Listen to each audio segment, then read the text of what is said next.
Ihas blódroch a bhí ann ag seoladh club sásta le Lumière I hala néamhcuimhín I dúsgart Belfirste.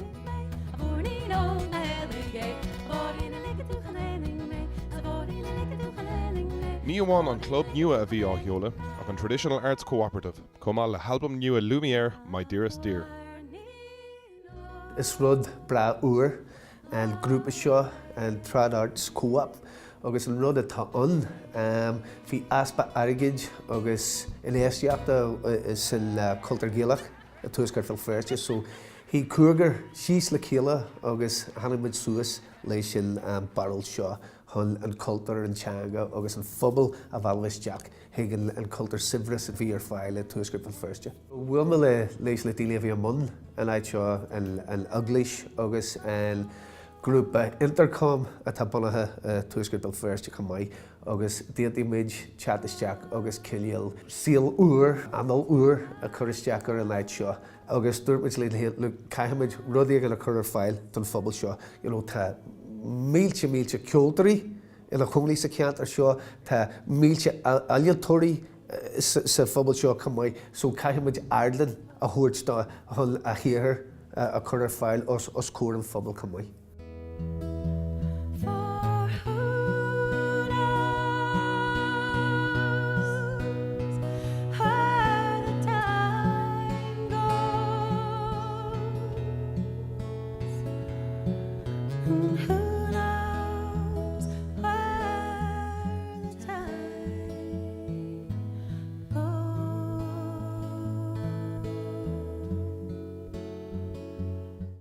Tá de freistal ar Belfirste, I suppose gáhar sa bhliain ó Thosnémar. Beidir ní smó, beidir tríúir sa bhliain ó Thosnémar lena chéile, like, so, how kind of locht éisteachta a gcuineann, so, agus nuair a hagamíd an so, siad na daoine céine bhíann so I gcónaí, like.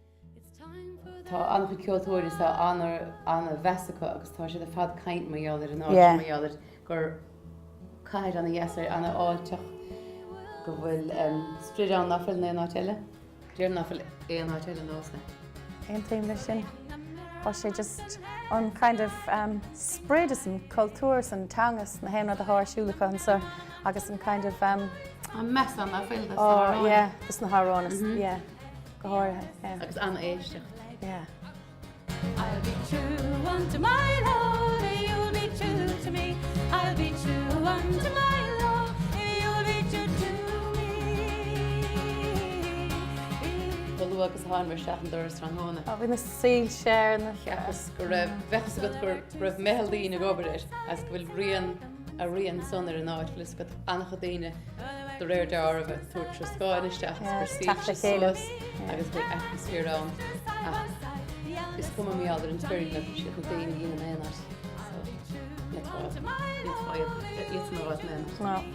Tá muid géirí ci mar dheartha tú compliment na rudí atá tuite amach ar fud le ceirtheach sú láthair. So nuair atá barna an táid a ggóil seaasúisteach agus imachtaí agus show agus showcases agus na rudí mar sin a chur ar fáil. Tús maidide ágil creidím sin.